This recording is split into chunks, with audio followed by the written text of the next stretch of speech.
Welcome back to Infidelity Tales Lab. We're incredibly grateful for your support. Before we begin today's tale, tell us, which city or country are you joining us from? We love connecting with our global audience. Now, let's dive into today's story. Damon Prescott checked his watch as he waited outside Riverdale Elementary's special needs classroom. The hallway smelled of disinfectant and children's art projects. His daughter, Izzy, would be finishing her physical therapy session any minute now. At 38, Damon had built Prescott Construction from the ground up into one of Portland's most successful mid-sized firms. His weathered hands and the creases around his eyes told the story of someone who'd worked hard for everything he had. His phone buzzed with a text from his fiancée, Vanessa Keller. Don't forget, final venue walkthrough at 7. Caterer needs, final head count. Damon smiled, typing back confirmation. In just 3 days, they'd be married after 2 years together. Vanessa had swept into his life like a hurricane, confident, beautiful, and ambitious. As a marketing director for a luxury real estate firm, she'd approach him about a potential partnership for an upscale development. Their professional relationship had quickly blossomed into romance. The classroom door opened and Izzy emerged, her walker decorated with colorful streamers. At 8 years old, Isabella Prescott had a spirit that defied her physical limitations. Born with cerebral palsy affecting her lower limbs, she navigated the world with determined independence. "Daddy," she called, her face lighting up. "Ms. Natalie says I'm getting stronger." Damon knelt to her level. "That's my girl. Ready for your big flower girl debut. Is my dress ready? Can I try on tonight?" Izzy's excitement was contagious. "Let's ask Vanessa when we see her later," Damon said, helping Izzy navigate toward the exit. Ms. Natalie Torres, Izzy's physical therapist, stepped into the hallway. "Damon, can I speak with you for a moment?" "Sure. Izzy, wait right here, okay?" He positioned her walker near the wall. Natalie's expression was troubled. "Izzy mentioned something today that concerned me. She said she might not be in the wedding anymore." Damon's brow furrowed. "What? That's not right. She's our flower girl. She said Vanessa told her that walking down the aisle might be too difficult and embarrassing." That's the word she used, embarrassing. A knot formed in Damon's stomach. There must be some misunderstanding. "I'll talk to Vanessa. I know it's not my place," Natalie hesitated, but Izzy was really upset. "She thinks she's going to disappoint you." Damon thanked Natalie and collected Izzy, his mind racing. They drove home to the craftsman-style house he'd renovated himself when Isabella was born. The ramps and modified doorways blended seamlessly with the historic character of the home. That evening, Damon left Izzy with her regular babysitter, Melody, and met Vanessa at the Grand Pacific Hotel where the reception would be held. The venue sparkled with chandeliers and floor-to-ceiling windows overlooking the city. "There you are," Vanessa said, kissing him lightly. At 35, she was striking, sleek blonde hair, impeccable style, and the confident posture of someone accustomed to commanding attention. The wedding planner needs to know about Izzy's entrance. Is she using her walker, or will someone carry her? Damon studied her carefully. "Actually, I wanted to ask you about that. Izzy said something about not being in the wedding anymore." Vanessa's smile tightened almost imperceptibly. "Oh, that. I was going to talk to you about it tonight. I've been thinking that maybe the ceremony would be too stressful for her. All those people watching, the pressure. She's excited about it, Vanessa. She's been practicing for weeks." "I know, but..." Vanessa glanced around, then lowered her voice. "This is our perfect day, Damon. The Hendersons will be there, and the mayor. Not to mention my entire firm. I've been thinking perhaps Izzy could attend as a guest. Melody could sit with her." Damon felt a cold sensation spreading through his chest. "Izzy is my daughter. She's part of this marriage, too." Vanessa placed a hand on his arm. "Of course she is. Let's talk about this later, okay? The wedding planner is waiting." The walkthrough proceeded with a growing tension between them. By the time they returned to Damon's house, Izzy was already asleep. Melody left, and Damon poured himself a bourbon, waiting for Vanessa in the living room. "We need to talk about Izzy," he said when she emerged from checking her emails. Vanessa sighed, sitting across from him. "I knew you'd make this difficult." "Make what difficult? My daughter being in our wedding?" "Damon, be reasonable. She'll struggle to walk down that long aisle. People will be staring, pitying her, pitying us. Is that what you want? They'll be seeing a beautiful little girl who's part of our family. Vanessa's expression hardened. 300 guests, Damon. Business connections that took me years to cultivate. The photographer from Style, Portland. This wedding is about creating the right image. The right image? Damon repeated incredulously. Yes, and I'm sorry to be blunt, but your disabled daughter isn't coming to our wedding, Vanessa told him, her voice suddenly cold. She'll ruin the photos. Damon stared at her, stunned. You can't be serious. Obviously. Who wants that negativity in wedding pictures? She replied with an impatient wave of her hand. We can have separate family photos with her later. It's a reasonable compromise. In that moment, everything crystallized for Damon. The subtle ways Vanessa had always kept Izzy at a distance. The adult-only event she planned. How she'd never invited her own family to meet Izzy. Without a word, Damon walked to the phone. He dialed the hotel's number. What are you doing? Vanessa asked. Hello, this is Damon Prescott. I need to cancel the Prescott-Keller wedding scheduled for this Saturday. He provided his confirmation number and authorized the cancellation fee. Are you insane? Vanessa shrieked, lunging for the phone, but he turned away. Yes, please inform the staff. Thank you. He hung up and faced his fiancée. Wedding's off. You can't do this. Do you have any idea how much I've invested in this wedding? My reputation. Get out of my house, Damon said quietly. You're making a huge mistake, Vanessa sputtered. We can work this out. There's nothing to work out. You showed me exactly who you are tonight. The next morning, when the 300 guests received urgent calls informing them the wedding was canceled because the bride had demanded the groom's disabled daughter be excluded, Vanessa called Damon, screaming. How could you humiliate me like this? My phone is exploding with messages. My boss called me into his office. I simply told the truth, Damon replied before hanging up. He went to Izzy's room, where she was reading. Hey, princess, I need to tell you something important. The wedding isn't happening. Her small face crumpled. Because of me? Because I walk funny. No, sweetheart. He gathered her into his arms. Because Vanessa wasn't the right person for our family. And anyone who doesn't see how amazing you are doesn't deserve to be in our lives. 2 weeks after the canceled wedding, Damon sat in his home office reviewing blueprints for a new project. The fallout had been significant. Vanessa had threatened legal action for defamation, though her attorney quietly backed off when Damon produced texts where she explicitly mentioned wanting Izzy excluded.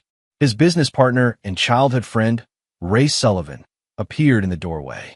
You survived the week, Ray observed.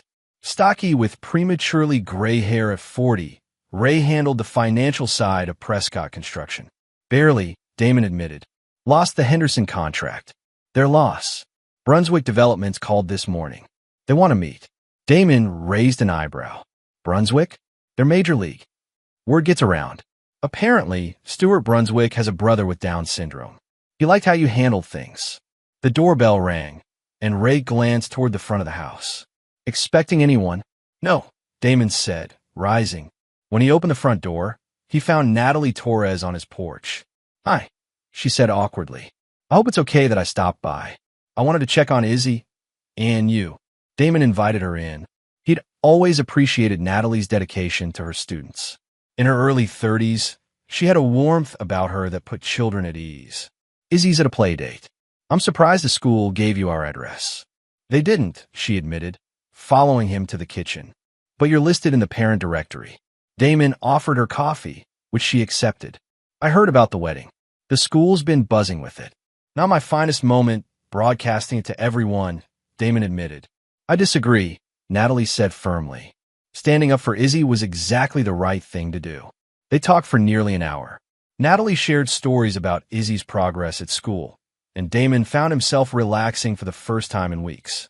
As Natalie was leaving, she hesitated at the door. There's something else you should know. Last month, I overheard Vanessa talking to someone when she picked Izzy up early for a doctor's appointment. She was saying something about access to his accounts and after the wedding. It struck me as odd, but I didn't think much of it until everything happened. After she left, Damon called Ray. I need you to check something for me. 3 days later, Ray arrived with a thick folder. You were right to be suspicious. I had my cousin, the one who works for the FBI Cyber Division, take a look. Someone tried to access our company accounts multiple times in the past month. Vanessa. The attempts came from her home IP address. And there's more.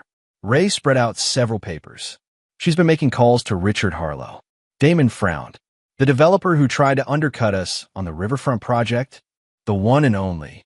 And get this, he recently hired a new consultant. Blake Tanner. Vanessa's ex, Damon said quietly. The one she said was ancient history. More digging revealed an elaborate plan. Vanessa had reconnected with Blake 6 months earlier. Together, they had plotted to gain access to Prescott Construction's client lists and project bids.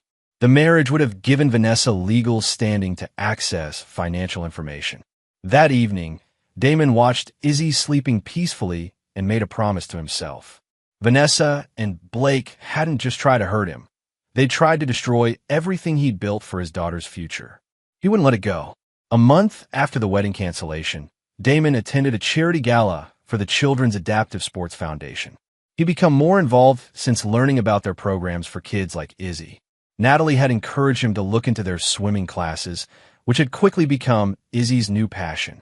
Across the ballroom, he spotted Vanessa with Blake Tanner. They weren't hiding their relationship anymore. Blake, with his carefully maintained physique and over-whitened smile, was chatting with Richard Harlow. The three of them looked like conspirators. Damon watched as Vanessa laughed at something Harlow said, her hand possessively on Blake's arm. When her gaze met Damon's across the room, her smile faltered momentarily before she whispered something to Blake. Quite the triangle over there, observed a voice beside him. Damon turned to find Stuart Brunswick, the real estate magnate whose company had recently contracted Prescott Construction. Stuart, good to see you. Damon shook his hand. Heard about your almost wedding. Nasty business. Stuart nodded toward Vanessa. My wife knows her.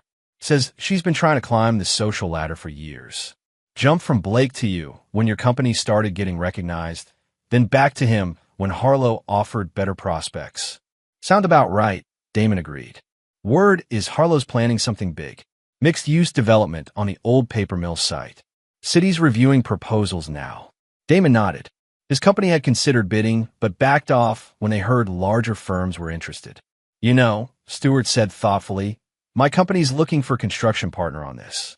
Someone with local expertise, excellent reputation. Brunswick Developments is bidding on the paper mill. Indeed we are, and we prefer partners who value family as much as business. Stewart's gaze was meaningful. My brother Tommy will be cutting the ribbon at whatever we build. He's been my good luck charm since we were kids.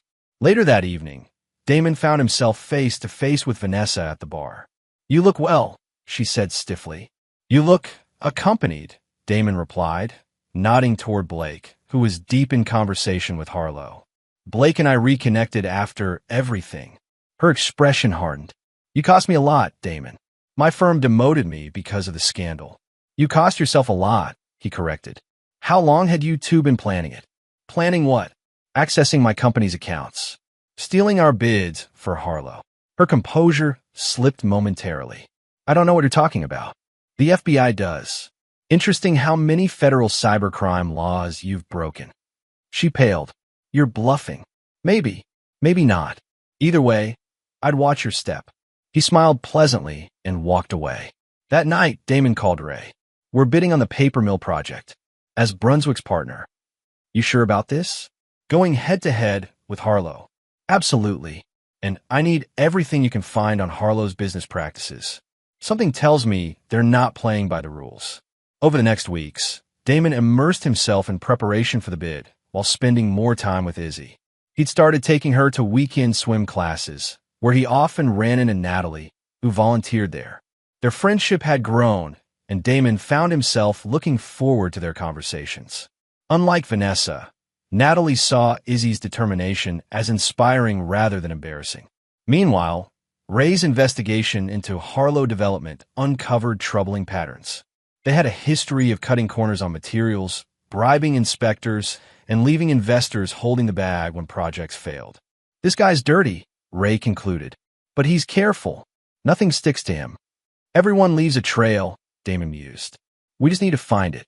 He thought about Vanessa's words at the gala.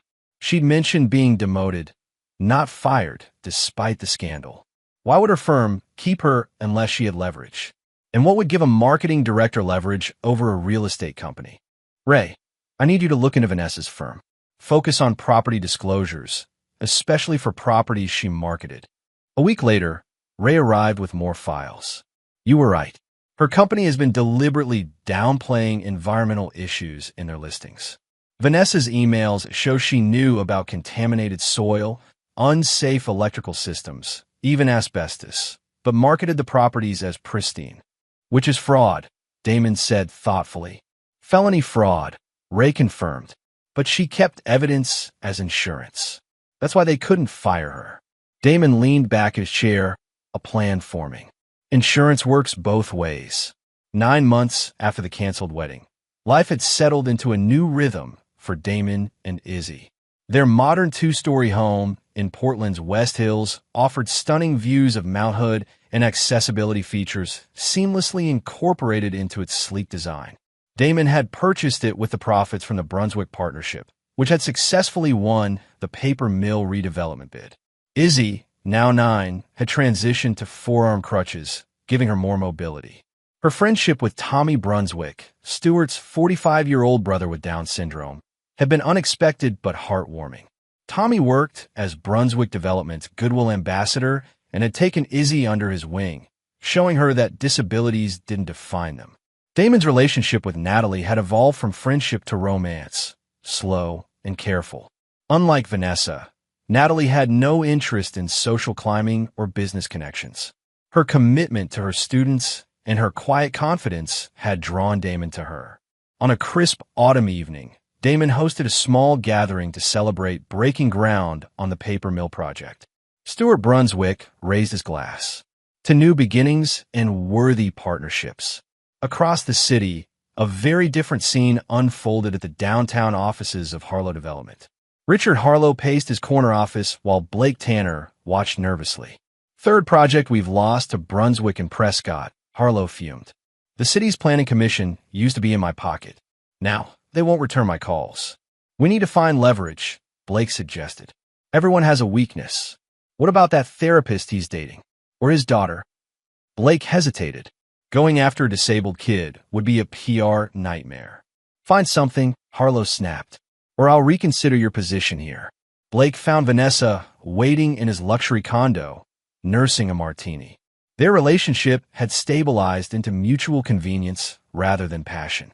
She'd been reinstated to her director position after providing additional insurance against her firm, but the Brunswick-Prescott success story dominated industry talks, a constant reminder of her humiliation. Harlow's on the warpath, Blake announced, loosening his tie. We need something on Prescott or Brunswick. Vanessa's eyes narrowed. Actually, I might have just the thing. My assistant mentioned that Brunswick's applying for historical landmark status for the old theater on the paper mill site. If they get it, they'll receive millions in tax credits. So landmarks require extensive documentation proving historical significance. My firm handled the original designation application 20 years ago before it lapsed. I know exactly where the weak points are. 3 days later, Blake presented Harlow with Vanessa's findings. The original landmark application contained falsified historical claims, created by the former owner, not Brunswick. But if exposed, it would delay the project for months while new surveys were conducted. This is good, Harlow said, scanning the documents. But not good enough. We need Prescott himself compromised. Blake shifted uncomfortably. There's something else. Brunswick has been using Tommy as their public face, the compassionate developer. But Tommy's legal guardianship gives him profit participation. And there are specific legal requirements for contracts with cognitively disabled individuals. If Brunswick cut corners there, Harlow smiled for the first time. Now we're talking. What they didn't know was that Ray Sullivan sat in his parked car outside, reviewing the audio feed from the bug he'd planted in Harlow's office 2 weeks earlier. After confirming the recording was clear, he called Damon. They took the bait. All of it. Damon smiled as he hung up. The falsified landmark documents had been planted months ago when Damon learned Vanessa still had access to her firm's archives. The guardianship issue with Tommy was another carefully crafted fiction. That evening, Damon filled Stuart Brunswick in on the latest developments. "They're desperate," Stuart noted. "That makes them dangerous." "And predictable," Damon countered. "Harlow will try to use this information to force us to back out of the project. And when we don't, he'll go public, thinking he's exposing corruption. Instead, he'll be documenting his own corporate espionage." Stuart raised an eyebrow. "You've thought of everything, haven't you?" "Not everything," Damon admitted. "I haven't decided how to handle Vanessa. She betrayed you personally." "That's different," Damon nodded, thinking of Izzy and the wedding that never was. "Yes, it is." On a rainy Tuesday morning, Richard Harlow requested an urgent meeting with Damon and Stuart at Brunswick Development's offices. They accepted, knowing exactly what was coming. Harlow arrived with Blake in tow. Vanessa had wanted to attend, but Blake had convinced her to stay behind, a detail picked up by Ray's surveillance. "Gentlemen," Harlow began after declining coffee, "I'll be direct. There are irregularities with your paper mill project that could become problematic if made public." Stuart feigned confusion. "Irregularities?" Harlow slid a folder across the table. "Falsified historical documentation. Improper contracts with a disabled dependent. The Planning Commission would be very interested." Damon opened the folder casually, as if seeing the documents for the first time. "Interesting reading. Where did you get these?" "That's irrelevant," Harlow dismissed. "What matters is what happens next." "And what might that be?" Stuart asked mildly. "You withdraw from the paper mill project, citing costs, or whatever excuse you prefer. Brunswick recommends Harlow Development as the replacement. Everyone saves face." Damon closed the folder. "And if we refuse?" "Then these documents go to the Planning Commission, the Historical Society, and every news outlet in Portland." Stuart and Damon exchanged a glance before Stuart spoke. "That would be unfortunate. For you." Harlow's confidence wavered. "Excuse me." Damon leaned forward. "These documents came from private corporate servers. Accessing them without authorization violates both federal and state laws, as does using stolen information for extortion." "I don't know what you're talking about," Harlow blustered. "Don't you?" Damon pressed a button on his phone. Blake's voice filled the room. "We need to find leverage. Everyone has a weakness." "Then Harlow's. What about that therapist he's dating? Or his daughter?" The color drained from both men's faces. "That's illegal surveillance," Blake protested weakly. "Actually," Stuart interjected, "Oregon is a one-party consent state for recordings. And my office, which you're currently in, has posted notices about security monitoring. Standard practice." Damon stood. "Here's what happens next. You leave. You withdraw any objections to our project. You never come near my family, my partner, or this development again. Or," Harlow challenged, though his voice lacked conviction, "or these recordings, plus documentation of every corner you've cut and inspector you've bribed over the past decade, go to the FBI. Your choice." After they left, Stuart poured 2 bourbons. "Well played. But something tells me we haven't seen the last of them." "Probably not," Damon agreed. "Vanessa won't let this go. She's too proud. What's our next move?" Damon checked his watch. "Right now, I'm picking Izzy up from swim class. Business can wait until tomorrow." That evening, as Damon helped Izzy with homework, Natalie called. "You sound stressed," Damon observed. "Someone broke into my car today. Nothing was stolen, but my files were rifled through." Damon's grip tightened on the phone. "Did you call the police?" "Yes, but they said without theft, there's not much they can do." After hanging up, Damon called Ray. "They're going after Natalie. I want surveillance on her place tonight." The next morning, Ray confirmed his suspicions. Blake Tanner was caught on camera trying her apartment door at 2 a.m. He didn't get in. Damon's expression darkened. "They're escalating. Time to end this." Later that day, Damon visited Vanessa's office unannounced. Her assistant tried to stop him, but he walked past her into Vanessa's corner office. "Damon," she said, recovering quickly. "What an unpleasant surprise." "Call off your dog," he said without preamble. "I don't know what you're talking about." "Blake was at Natalie's apartment last night. Stay away from her, and stay away from Izzy." Vanessa's smile was cold. "Or what?"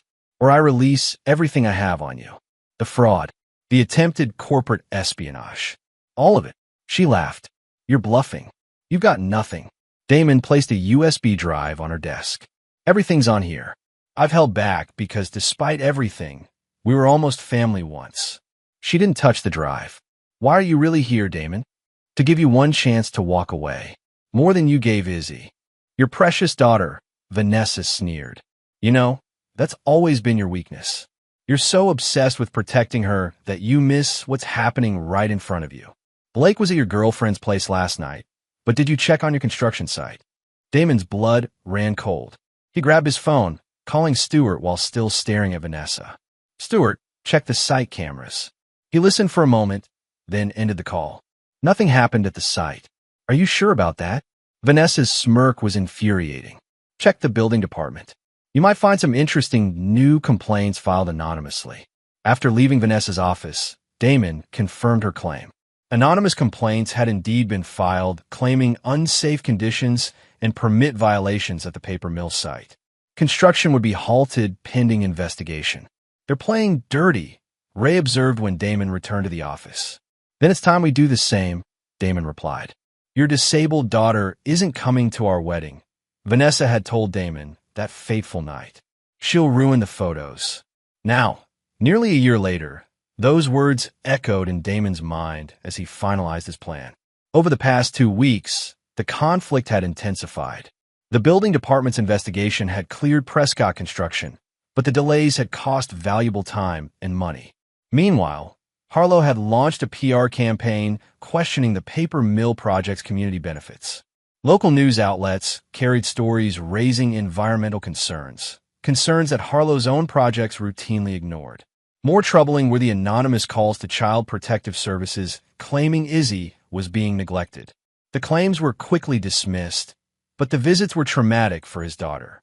They're attacking from all sides, Damon told Ray as they reviewed security footage of Blake photographing their company's delivery trucks. Time to end this. Damon's counter-move began with a call to Stuart. Remember that idea we discussed? I'm ready to move forward. The next day, local media reported that Brunswick Developments was hosting a gala to announce a major expansion of the paper mill project. The event would showcase plans for an adaptive recreation center named after Tommy Brunswick, with Izzy Prescott as the youth ambassador. They'll see this as an opportunity, Damon explained to Natalie over dinner. A chance to embarrass us publicly. Natalie frowned. You're using Izzy as bait? No, Damon said firmly. I'm teaching her that we don't hide. Brunswick has the most secure event facility in Portland. She'll be perfectly safe. And what exactly do you expect Vanessa and her friends to do? Damon hesitated, then decided Natalie deserved the truth. They've been gathering information they think is damaging. At some point, they'll make a move to use it. I'm controlling when and where that happens. On the night of the gala, Portland's business and political elite gathered at the Brunswick Tower. Izzy, resplendent in a blue dress that matched her eyes, sat beside Tommy Brunswick on the stage. Damon stayed close, watchful despite the security team's presence. Stuart's speech about inclusive development received enthusiastic applause. As he introduced Tommy and Izzy, Damon spotted Vanessa entering with Blake and Harlow. They positioned themselves near the back, Blake clutching a manila envelope.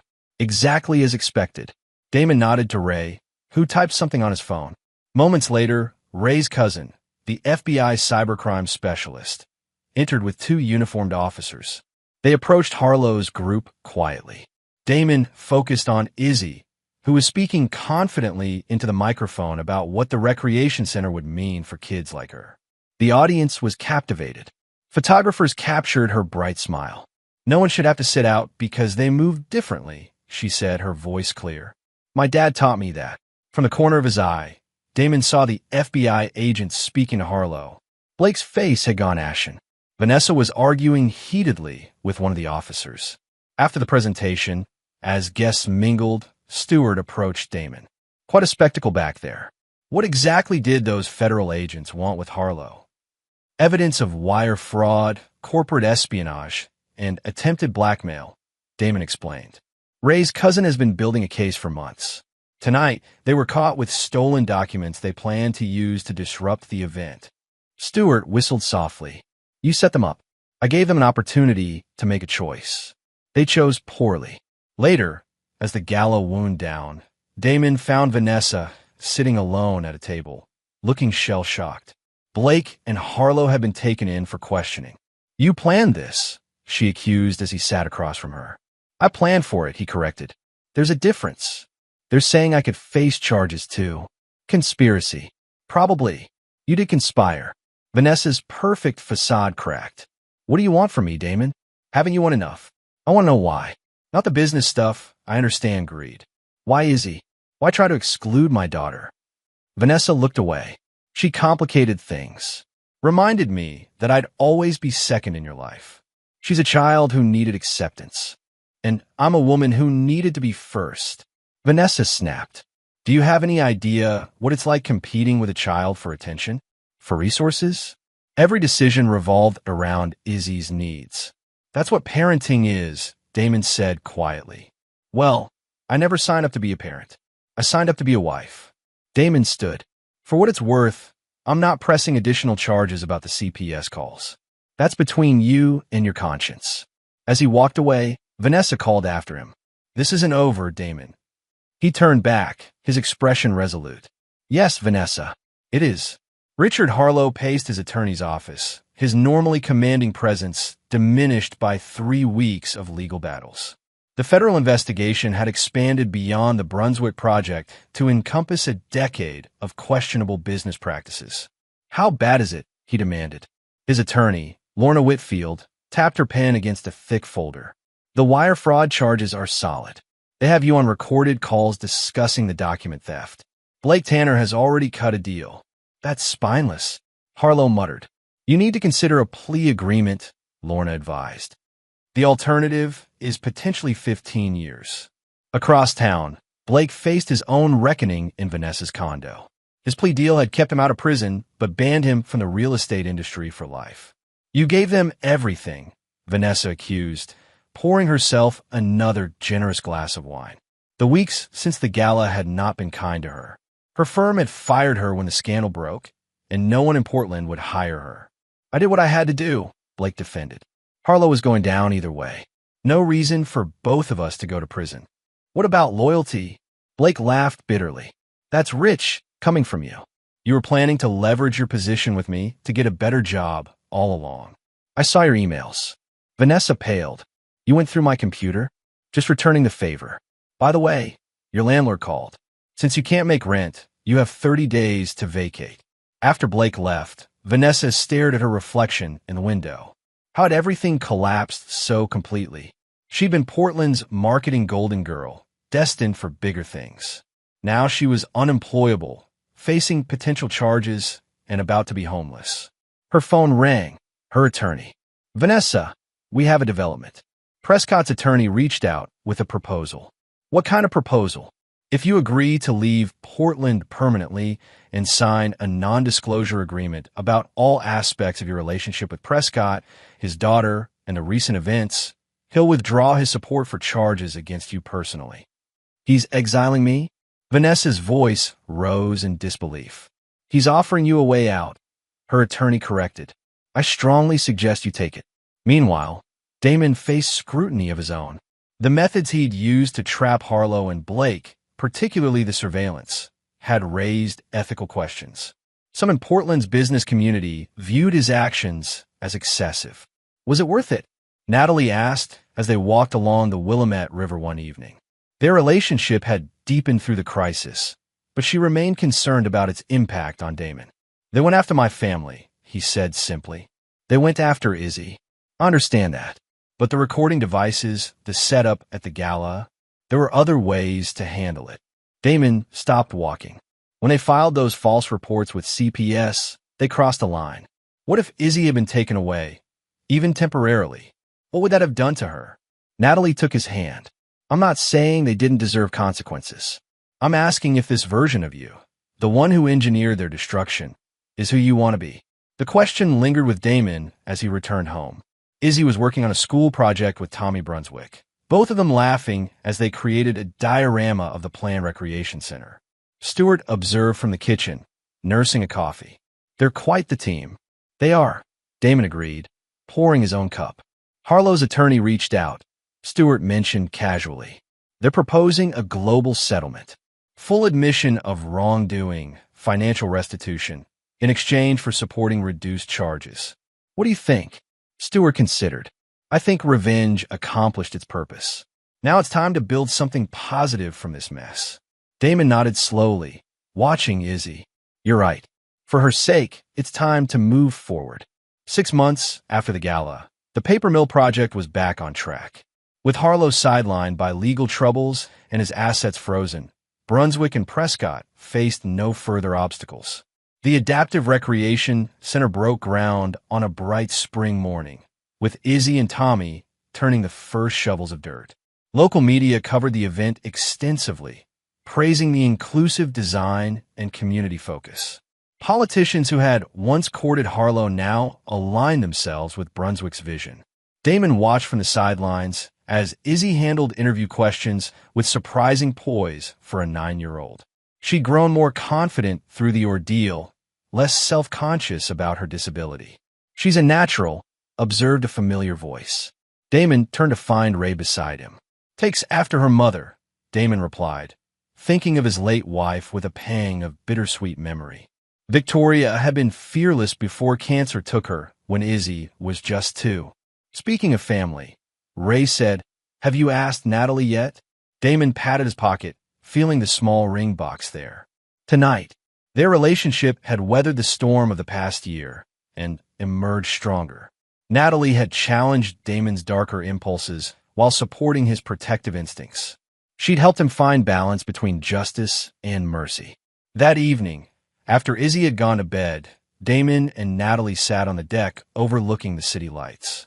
When he knelt and offered the ring, her eyes filled with tears. "Yes," she said simply, "but on one condition." "Name it." "No guest list over 50 people, and Izzy helps plan everything." Damon laughed, remembering the elaborate wedding that never happened. "Deal." Across the country, Vanessa was building a new life in Chicago. The non-disclosure agreement had come with enough money to restart elsewhere, a gesture of closure rather than kindness. She'd found work at a smaller firm, her Portland disgrace unknown in her new city. On a cold afternoon, she received an unmarked envelope containing a newspaper clipping about the recreation center groundbreaking. A post-it note simply read, "Some things are more important than perfect photos." She recognized Damon's handwriting and understood the message. Not forgiveness, but perspective. Richard Harlow wasn't faring as well. His plea agreement had kept him from a lengthy prison term, but the 5-year sentence and financial penalties had destroyed everything he'd built. His company had been sold off in pieces to cover restitution. Blake had escaped criminal charges, but not consequences. Banned from real estate, his reputation in tatters. He'd moved to Seattle to work in his brother's car dealership. The swagger was gone, replaced by a humility born of public humiliation. As for Damon, the experience had changed him in ways he was still discovering. The ruthlessness he'd shown in pursuing justice had surprised even him. It was a side of himself he now kept in check, channeling that determination into more constructive efforts. The Recreation Center project had expanded to include a small business incubator focused on entrepreneurs with disabilities. Damon had hired Tommy Brunswick to oversee community engagement, recognizing his natural talent for connecting with people. "You've created something meaningful from something ugly," Natalie told him as they reviewed wedding plans. "That's a gift." Damon thought about the journey from that terrible night when Vanessa had revealed her true feelings about Izzy. Sometimes people show you exactly who they are. The gift is believing them the first time. "Your disabled daughter isn't coming to our wedding," Vanessa had told Damon the night before their ceremony. "She'll ruin the photos."